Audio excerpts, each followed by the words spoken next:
Hey, Joe Gilder here from Home Studio Corner. Today I want to talk about how a 100% commission sales job helped me make better music. As you may know, early in my career I worked for a company called Sweetwater. Surely you've heard of them. Don't call me Shirley. And I worked as a salesperson there. And my job was to sit in a cubicle with a headset and a phone and a computer and to talk to customers and try to sell them stuff. And what a lot of folks don't know, and I honestly don't know if Sweetwater cares, that they don't care. A lot of people don't know that the salespeople there are 100% commission. You get paid a percentage of the profit that you bring in as a salesperson. Now, you can have varying opinions on that. I thought it was great. I didn't grow up as the kid who was really entrepreneurial, doing a paper route and mowing everybody's lawn every summer in the lemonade stand. I was, I guess, just too lazy. But being thrown into a commission sales job like that really forced me to up my game, and it kind of turned me on to the idea of, if I perform well, I get paid more. That's pretty cool. Now, while I was working there, I came across this concept that keeps repeating. It keeps coming up for me over the last decade or so. And I want to talk about that with you because it can be a real game changer in the way you produce music in your home studio. So here's what would happen. As you can imagine, at a place like Sweetwater, when you get hired there, you go through, at least at the time, 3 months of training. You're just in the classroom learning about the equipment, learning about sales, learning about the company, but mostly learning about like the equipment that you're going to sell so that you're a very knowledgeable sales professional. And what I found, and it was almost universally true, the people who knew the most about the equipment were usually not the people who sold the most equipment. These people over here, they would have these great philosophical conversations with customers about the history of the microphone and all the inner components and how everything was wired and the difference between Class A and Class AB amplifiers and all this stuff. They'd have a lovely conversation and the customer would say, well, have a great day. This guy over here, who made a lot of money and sold a lot of equipment, still had a good knowledge of the equipment. That was kind of a given across both, but his focus was on helping the customer figure out what they need and selling it to them. One person had great knowledge, one person had a lot more money in the bank account. And this is the point where a lot of folks will say, oh, the greedy salesperson just wants to make a buck. This person over here didn't actually help the customer. They had a nice conversation. Customer leaves empty-handed, doesn't have the solution to whatever problem he was calling to try to solve. I would argue this person did not serve the customer as well as this person who identified the problem, found a solution, and sold it to him or her. Now, this concept applies to all sorts of areas of life, not just sales. For example, musicianship. Oftentimes, the best musicians aren't the most popular. This kid over here in his bedroom might be the best guitar player in the history of the world.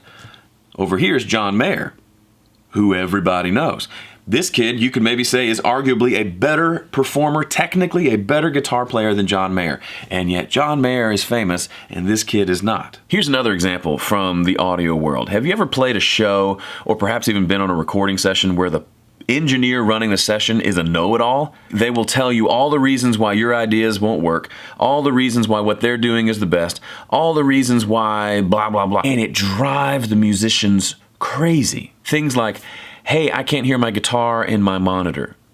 Well, I set it up appropriately and sent it to the appropriate auxiliary channel, and so there should be no reason why you don't have it in your channel. Got it. But I don't have my guitar in my monitor. Round and round, come to find out, oh, he turned up the wrong knob. Oh, there we go, it's fixed. Now, who would you choose? The sound person who is a know-it-all and argues with you on everything, but knows a lot?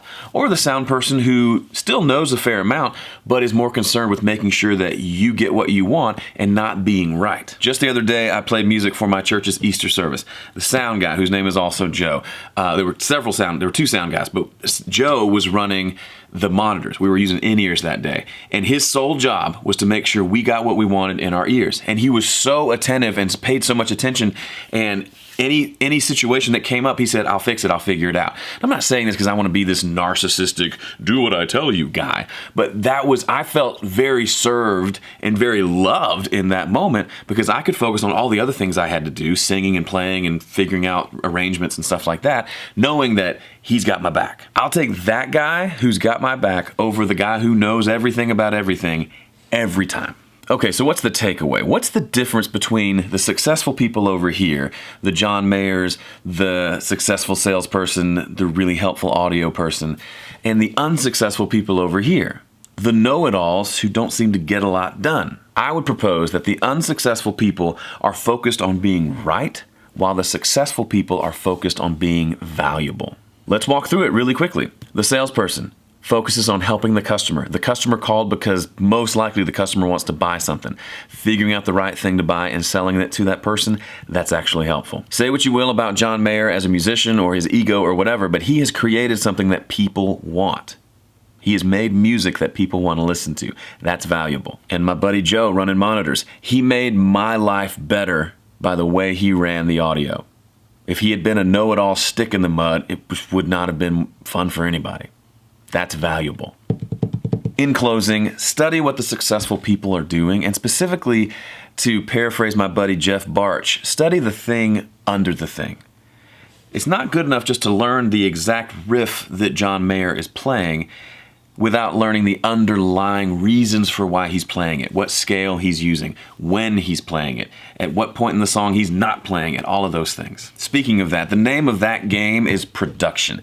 You can be good at recording and good at mixing, but if you're bad at production, the other two are going to suffer. I've put together a really cool checklist that'll help you start asking the right questions about your productions, and they'll get you moving in a better direction to make better productions in the future. Go check it out at homestudiocorner.com/checklist. That's it for me. Thanks so much for watching. See ya.